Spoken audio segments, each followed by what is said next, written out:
Well, hello, Confirmands. It is good to see you. This is year 1, lesson 22. We've got one more lesson to go after this one for this year of confirmation. For those of you who are behind in your readings, please get going. You do not want to do all those readings during the last month in the summer. That would just be awful. It completely defeats the purpose. Be smart, get going on your readings. I appreciate it.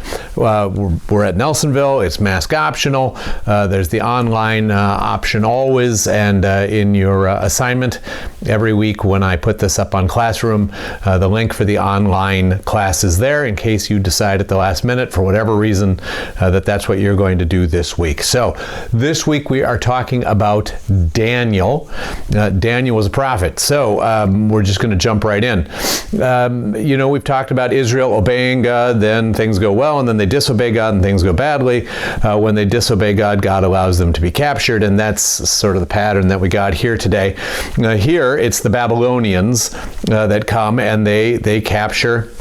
They destroy Judah. They destroy the temple. They destroy Jerusalem, and they do what sometimes happened in this time, that when a power would conquer a country, they didn't want to have to conquer them again in a few years.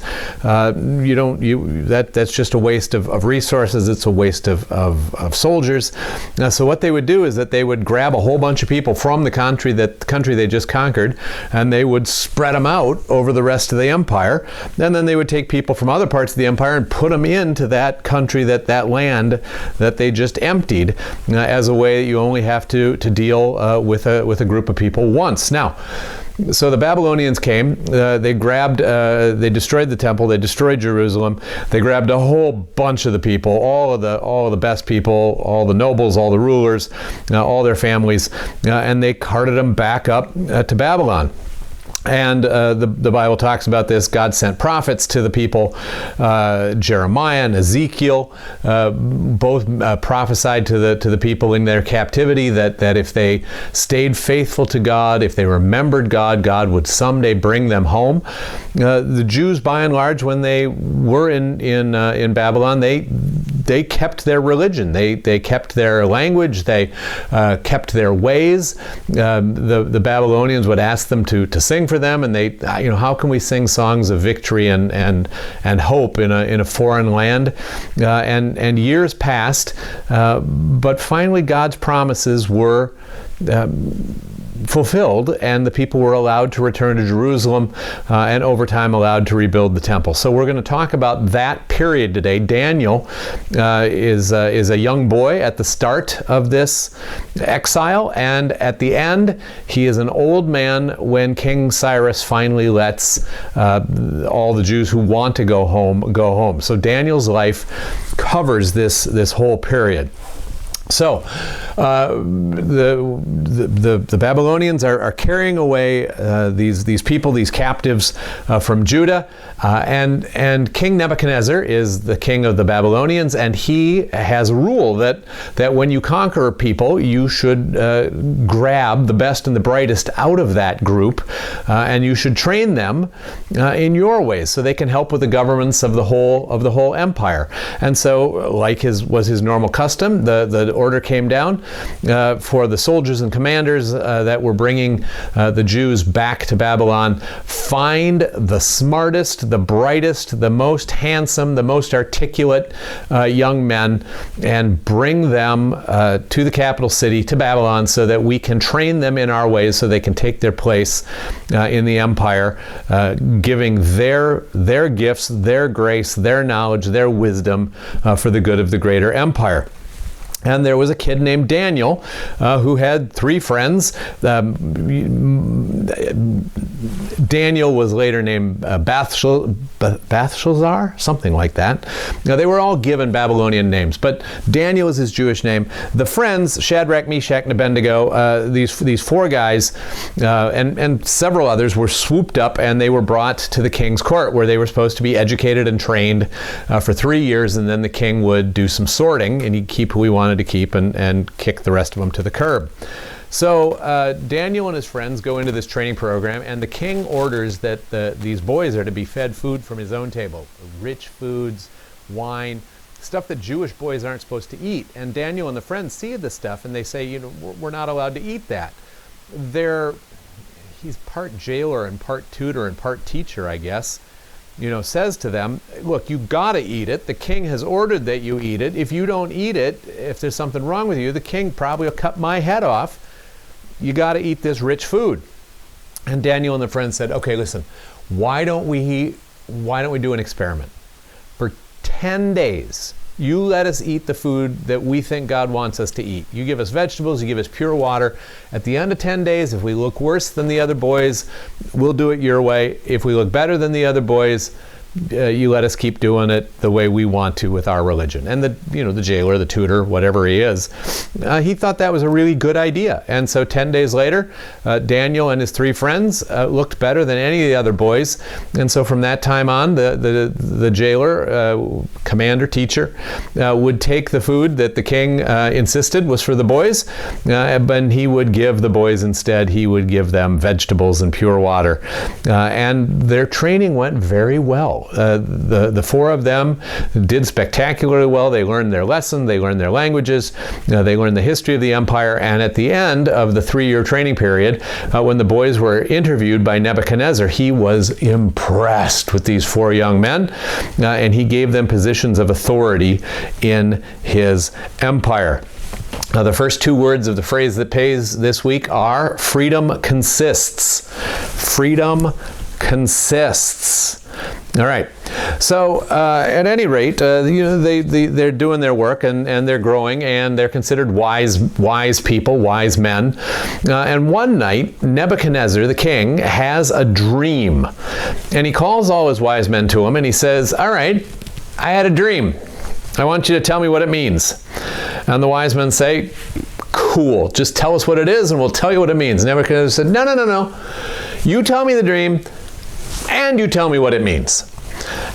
And the wise men, they looked at him and they said, King, that's impossible. And Nebuchadnezzar said, I am so tired of you guys. I think you just lie to me all the time. If you really knew anything, you would be able to tell me the dream and tell me what it means. I tell you what, I'm going to have all of the wise men killed. Now, Daniel and his 3 friends weren't there at that initial meeting, but the soldiers came and got them and they said, why are we being rounded up? Well, you're going to be killed because nobody could satisfy the king's request to tell him his dream and tell him what it meant. And Daniel said, wait.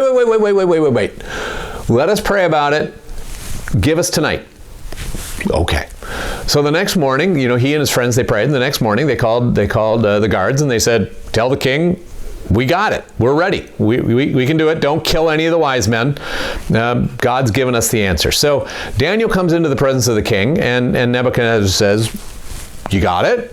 And Daniel says, yeah, you were thinking about the future of your empire and your future, and you fell asleep and you had a dream and there was a giant statue on a plain. It had a head of gold, it had chest and arms of silver, it had a midsection and upper legs of brass, and then the lower legs were iron and the feet were iron mixed with clay. And as you watched, a stone, not touched by any human hands, cut itself off from the mountain, rolled down the hill, smashed the statue, just obliterated it, turned it into dust, and the dust blew away on the wind, and there was no trace of the statue at all. And then the stone grew and grew and grew, and it became a mountain that filled the whole earth. That was your dream right there, king. And Nebuchadnezzar said, bingo, that was my dream. Now, what does it mean? And Daniel said, God is showing you the future, right? That there are a series of kingdoms in the world that will come. Your current kingdom is represented by the gold head, and then there'll be other kingdoms that are less impressive than you, represented by the silver and the brass and the iron. And then there'll be a kingdom that is strong and brutal and brittle at the same time. But there's going to come a day where God will establish a kingdom. That's the stone. It's going to smash the memory even of all these other kingdoms of the world, and it's going to grow, and it's going to fill the whole earth. That's what's coming. God has shown you the future. And Nebuchadnezzar was blown away by Daniel's ability to do this, and by God's grace giving him that ability. And Nebuchadnezzar passed a law that nobody should say anything bad about Daniel's God. They should all honor Daniel's God, because who ever heard of someone being able to do something like that? The next three words in the phrase that pays: not in doing. Not in doing. At any rate, Daniel and his friends continued to do their work, but Nebuchadnezzar kind of forgot the lesson of this dream, that he wasn't the most important thing in the universe, that God was going to establish a kingdom. And Nebuchadnezzar decided that what he really wanted to do was build a giant idol on a plain that everyone would worship. I don't know if it was the statue of Nebuchadnezzar or of his god. That's not really clear, but it was 90 feet tall and covered with gold. And Nebuchadnezzar commanded everybody who worked for him in any way to show up on the plain one morning, and he said, there's going to be music, and when the music starts to play, you fall down on your face and you worship this idol. And the music started to play, and everybody fell down on their face except Shadrach, Meshach, and Abednego. We don't know where Daniel was. He wasn't there for some reason.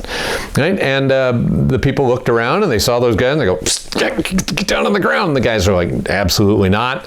Well, some people tattled to Nebuchadnezzar. These three guys of yours, these three Jewish guys of yours, they're too good to worship your God. They're too good to obey you. And Nebuchadnezzar was mad. I mean, these were important young men, but they'd worked for him really, really well. And he called them in and he said, perhaps you boys didn't understand the game. I'm going to give you another shot. Going to take you back out on the field. When the music plays, you bow down and you worship the idol.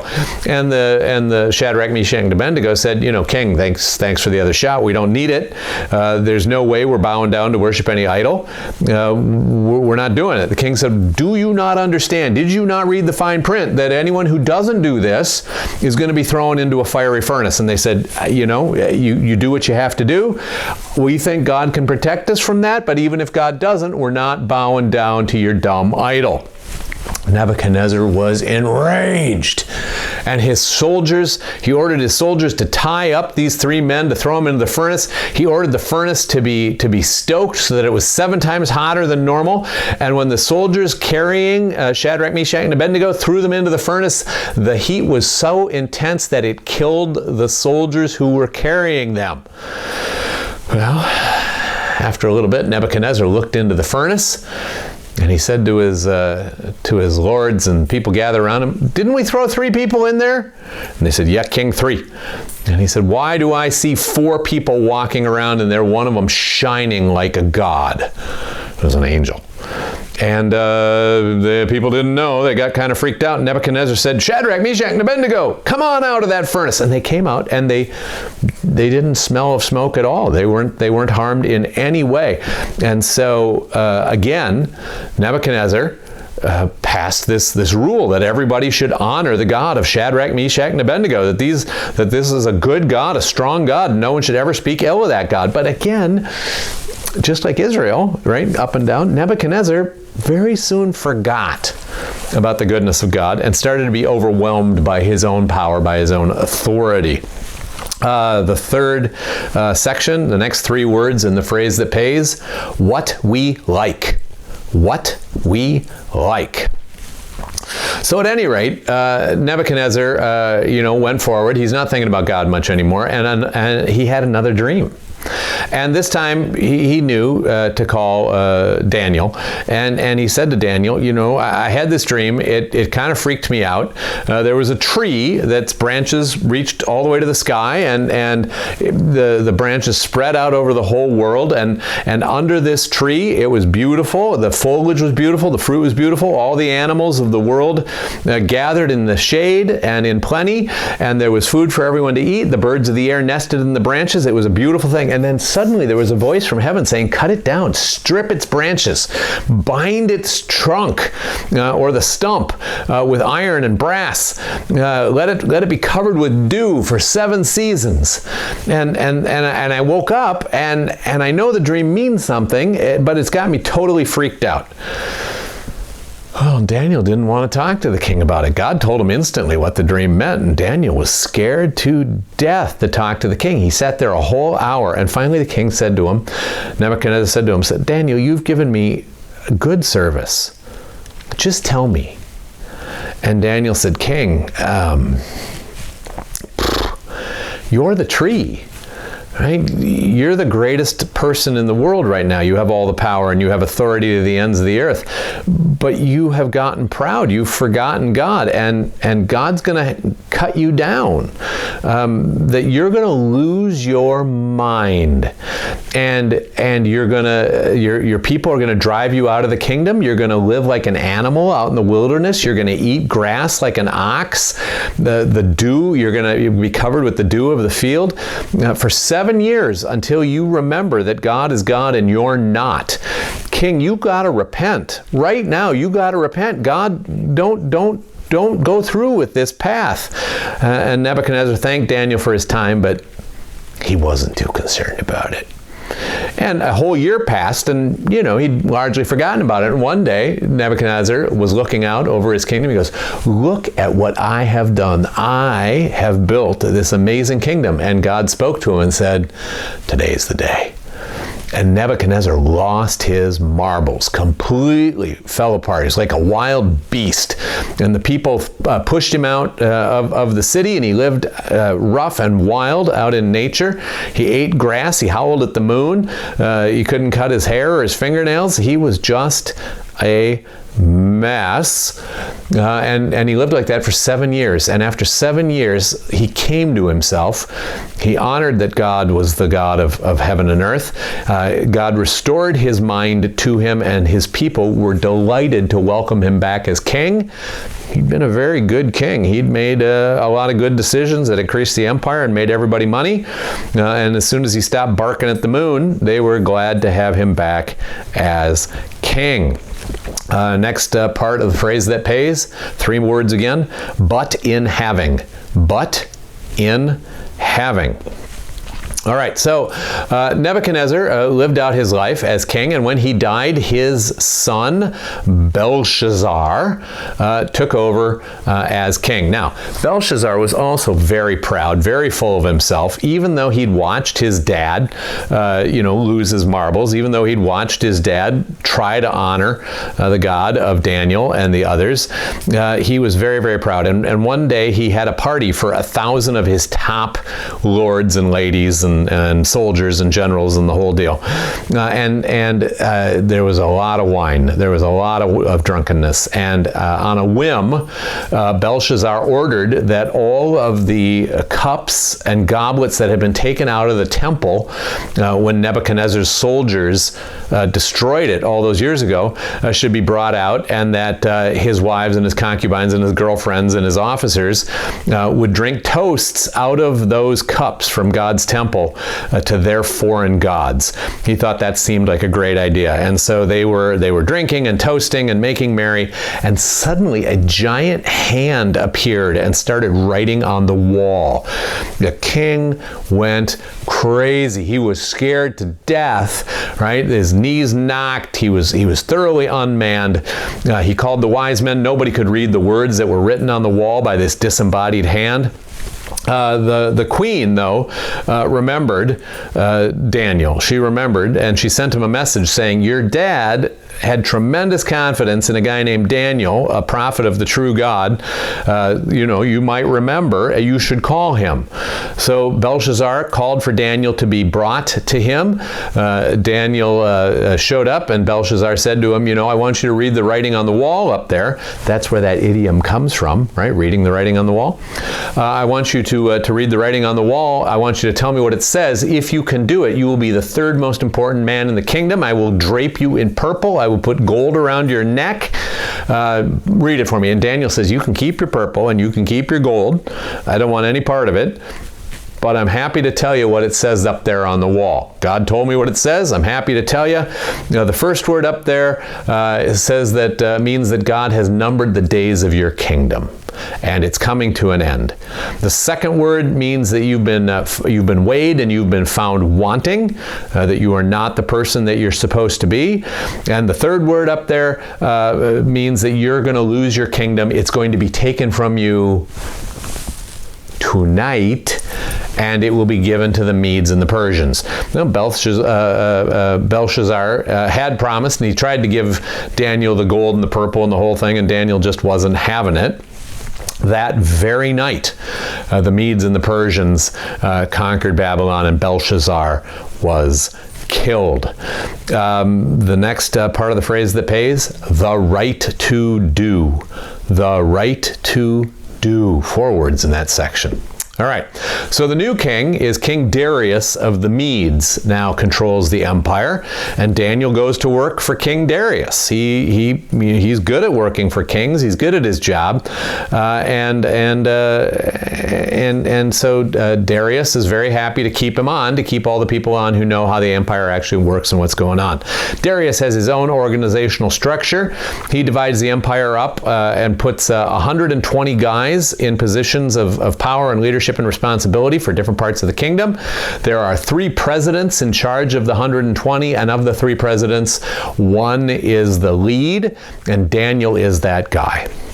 So, there are people who still remember how he saved all their lives by knowing the king's dream and answering it, but there are a lot more people who are really just jealous. And they're looking for a way to take Daniel down. And Daniel doesn't do anything wrong. Daniel's a straight arrow. He does only things that are good, only things that are right. And they watch him for a long time, and they figure, unless we can trap him with his religion, we got no shot with this guy. We can't take him down. So they go to the king one day when Daniel's not around, and they say, hey, king, we got a great idea for a law. And King Darius says, what's that?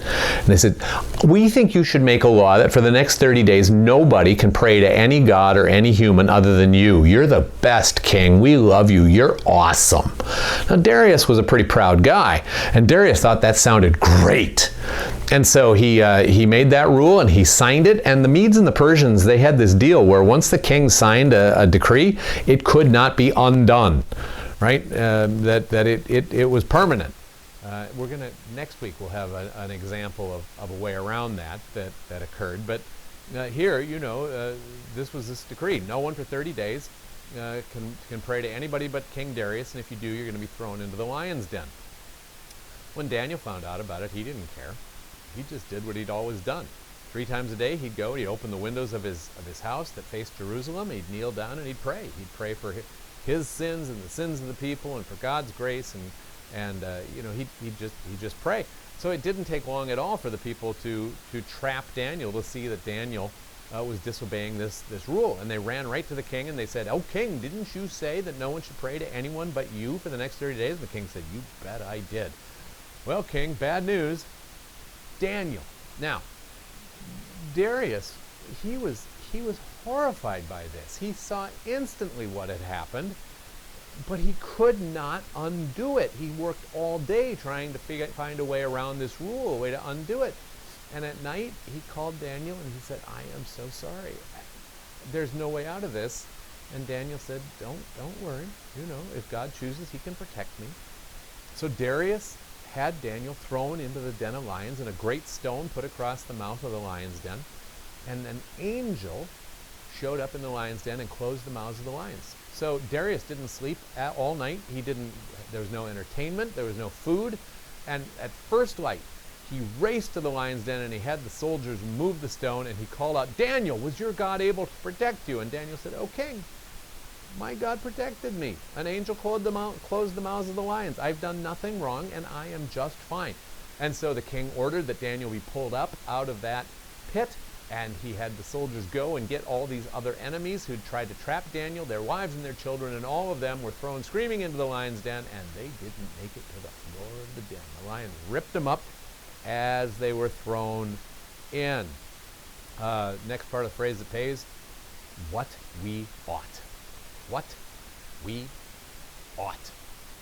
All right, so Daniel continued to work for Darius. He continued to work in the kingdom. He prophesied. God gave him prophecies, visions of the future, visions about Jesus. that Daniel got. Didn't fully understand them, of course, but when Jesus came, people went, oh, that's what Daniel was talking about. Right? That Daniel lived this long, full, rich life in the company of God, serving the kings of the empire. So in the fullness of time, Darius dies, and King Cyrus takes over. And Cyrus decided it was time for the Jews to go back to Jerusalem. And he said, any of you Jews who want to go back to Jerusalem, you can. You can rebuild your temple. You can rebuild the walls. Here's all of the cups and goblets that Belshazzar was using at his ill-conceived party. You take them, you head home, you do what you need to do, you go ahead and you build your temple again. Your exile has ended. And an enormous percentage of the people went home. Daniel was too old. He was too tired. And Cyrus also ordered all the people of Babylon, as your Jewish neighbors leave, give them a little something, so that they have the resources they need to rebuild their temple, to rebuild Jerusalem. So they set out to Jerusalem with great rejoicing. When they got there, winter was coming, so they first built some rough housing for themselves. But when spring came, they cleared where the temple had been. They found the rock upon which the altar was, and they began to lay foundation stones of the walls and of the temple. Now, again, remember we said that in the old days, not only would you empty a captive land, but you'd put other people in. Some of those people that had been brought in, they weren't thrilled that the Jews were back. The Samaritans were not thrilled that the Jews were back. Some of the new people there were not thrilled that the Jews were back, that they were going to take over and go back, do things their way. They liked their ways. They liked their kinds of worship. And so they sent a message back to Babylon, back to Persia, saying, we got trouble here. Now, in the meantime, Cyrus had died, and there was a new king, Ahasuerus. And Ahasuerus got this message, and people said to him, maybe you should look at your records and see what kind of trouble these Jews made all those times, all those years. I don't think you want them to be building a wall or their temple, because they're not going to pay their taxes to you, and they're not going to obey you anymore. And the new king was kind of freaked out about that, and he ordered construction of the temple and the walls of Jerusalem to stop, and they did not start again until after that king died. Somewhere in there, Daniel died. Somewhere in there, Daniel finished his race, and Daniel went home to be with God. The last part of the phrase that pays, Pope John Paul II. Pope John Paul II. So that's the story of Daniel. And there's an awful lot there for us to talk about dreams and about visions and about prophecy and about God being faithful and about God being just, and punishments that are real, and trusting in God's plan and God's ordinances, about being proud. I mean, there's just an awful lot there for you to think about. So put together some good questions. Think about what it is that you want to know about God, about this part of the Bible. And I cannot wait to see you May 11th, 7 o'clock at Nelsonville, or 8 o'clock online. Right? You take care. God bless.